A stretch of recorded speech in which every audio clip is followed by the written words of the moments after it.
What's going on, everybody? It's your boy Just Got a Gun here, bringing you another gameplay and commentary. And today we're going to be talking about wagers. What is a wager? Basically, how to position yourself to win more wagers or just win games in general. This works for regular games too, because this is basically still a regular game. It's just solo duos competitively playing for money. And so what is a wager? A wager is basically a competitive game where you put up a certain amount of money to play a match, 2 matches, 3 matches, 4 matches, 5 matches. Up to 5 matches can be played for a wager, and the amount varies from like $1 to $5 to $10 to $15 to $100. You can wager up to like $150 if you want, $200 if you want. But the more, obviously, the more you put up is the more riskier the match is, and a higher chance of higher skilled players coming into your match.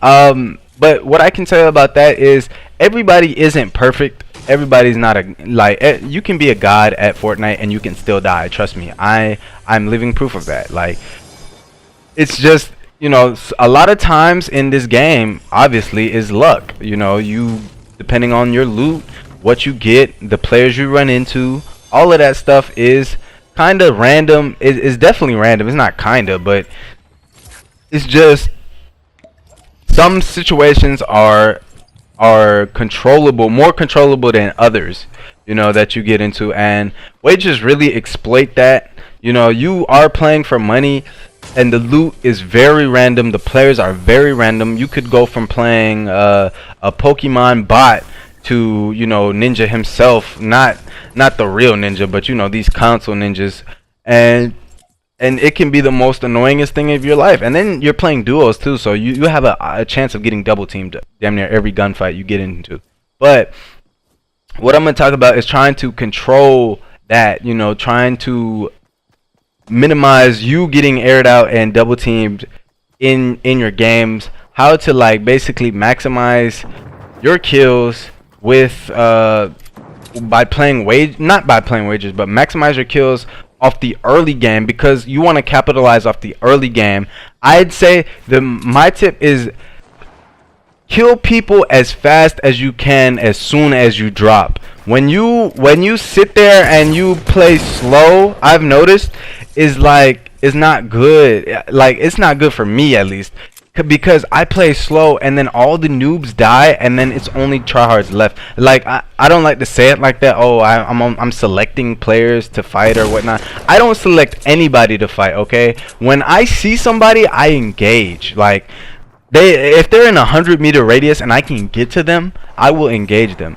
So basically, noob or tryhard, it does not matter. You could be, you know, a goat, or you could be the woke, but it's just a lot of people that play wagers, they're very passive, and it's for a good reason. You know, money's on the line and everything, but it's just like that hinders them, and you gotta be able to take advantage of their slow play to win the games. Because if you're playing, I won't say too aggressive, but if you're playing aggressive enough, they will feel the need to push. They will feel the need to, oh, I'm down by 3, I'm down by 4. They will feel that need, even if there's a second or third game. You know, they will feel that need to go out there and get those kills and potentially get them clapped. As long as you're playing your game, as long as you're playing your Fortnite and you're making the plays smart, like you're keeping your height advantage on enemies, you're hitting your shots, you know, you have a better chance of winning games. Trust me. Like right here, even though I was hitting my shots, it was a white tack, but I still came out on top. I played smart, gave him kind of a bad angle to hit me. Actually, that was a good angle on his part, but he just couldn't get to me. He just couldn't seal the final blow. But fast forwarding over, this is a clear example of taking on a whole team, and there's a lot of examples like this in this game. I do get pushed a lot and tilted. So what I try to do in wagers, or literally any game, is just get your shots off an opponent. Get as many shots on an opponent, not off. Getting shots off is basically shooting, but shooting and hitting your target before they start building is very, very important in wagers. very important in wagers because you want to get as many shots off before people start building. Alright, you do not want it to go into a build fight in your wager match at all. If you can avoid a build off, it is the best case scenario in your position because you're gonna have players that are not so good that will sit at the bottom of it and air it out all the way until you fall, and it is the most frustrating thing to happen to you, especially when you're playing for money. And one more tip I can give you guys is always pay attention to your materials. Right here, I did see those players and I was still farming because I knew I needed these mats. So just in case it did get into a build off, like my mat count comfortability is like around 800 mats, you know, like 600 is okay, 800 is where I want to be at more times than not, but you can really do something with at least 600 to 800 mats. Just enough to get your kill at least. If you're not playing a godly person, like being able to take high ground from somebody or just being able to get an advantage off somebody, you don't have to always go into an all-out build off. Like, see right here, I just put well placed floors over that kid and edited on him, and even that was not even a fast edit. Like, I could have been a lot faster with that, but even that was just enough to get rid of somebody. You always want to do, you don't want to go overboard with your builds, because going back to what I was saying earlier is that somebody could just come along and air all of that stuff out, especially with the way rockets are now. Rockets are, you know, the explosive radius have gotten buffed, so it's easier to like blow stuff up from the bottom. But as you guys see, before we get into that build fight, what was I saying? I just instantly started shooting because you always want to get some shots off on your opponent before it comes to that. I end up not getting the kill on that bright bomber, but I was fighting this red knight for a little bit, and she did take high ground from me, which was very scary. Like, you see that I lost her for a second, and as soon as I realized that, I dropped down because I wanted her to kind of chase me, and I was gonna go look for that bright bomber until I ran into the tomato head, which instantly triggered that there was another team near me, like obviously on me, but his teammate was nearby because he did go down, and I saw a bright bomber and a red knight. So using my game knowledge, I already knew that, you know, there's more people obviously. And that's something else that you want to pay attention to, guys. You always want to pay attention to what skin your enemy has on, even if they're no skin or whatnot. But just be aware, like, you could, even if you have the chance to pay attention to their pickaxe or their back bling, that lets you know what kind of player they are, not as in skill wise, but as in multiple target wise. As like, you may have a Raven and a Black Knight on one team, and then I don't know, John Wick and a Renegade Raider on another team. Just paying attention to that, you'll be able to know, you know, to differentiate.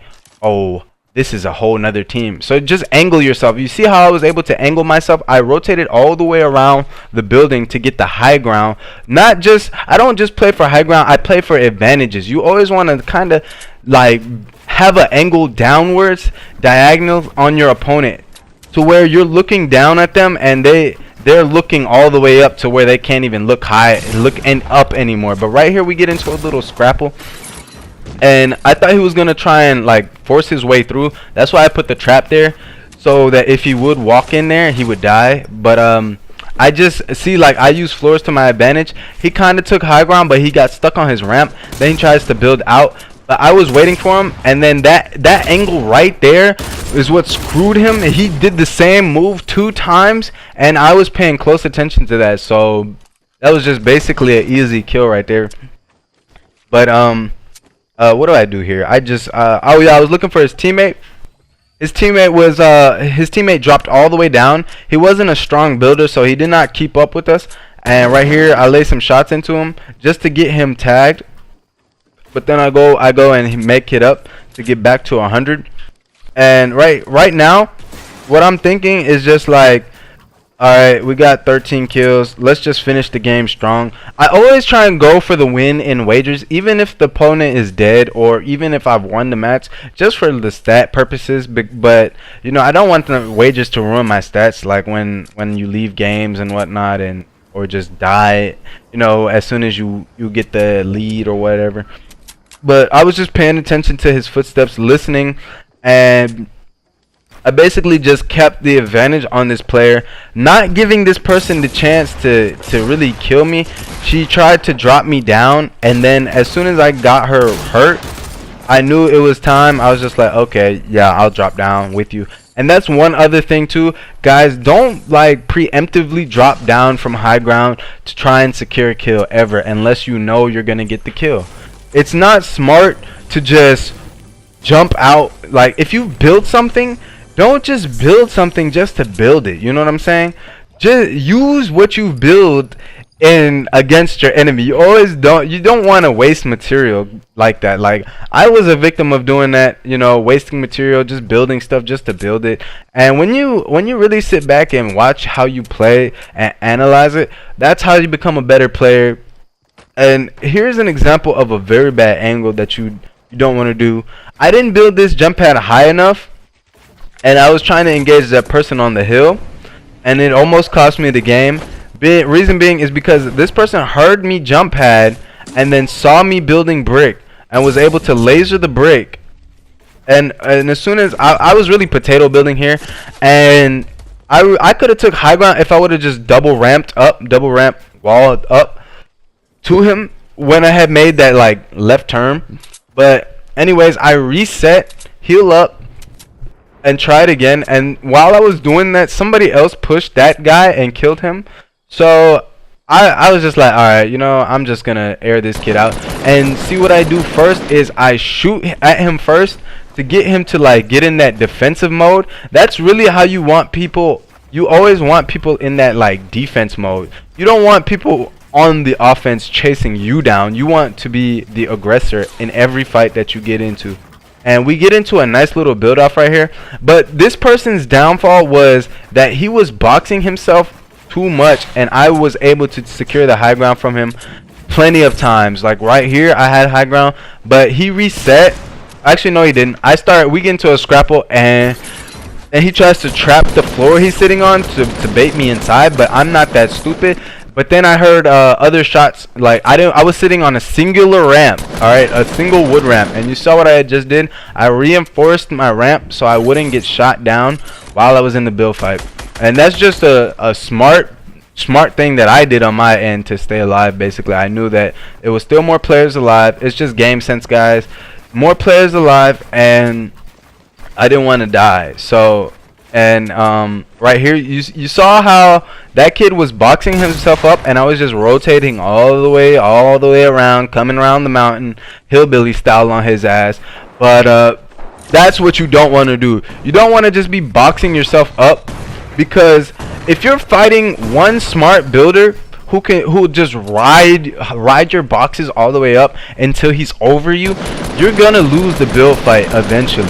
Like, no matter how high you go, you can be a fast builder, but it takes longer to box yourself and then put a ramp versus just you ramping up. You know what I'm saying? Ramps are the easiest way to take high ground, but they're not the only way. Like, you see how I use everything except the rooftop, obviously, but everything. Even you can use the rooftop to get high ground from people, but y'all know that tip. Anyway, the gameplay is closing out, man. Hope you guys do enjoy, and I will catch you guys in another gameplay / live stream / anything else I post on my channel. Peace. Hope you guys do enjoy. Can't even talk no more. Peace out.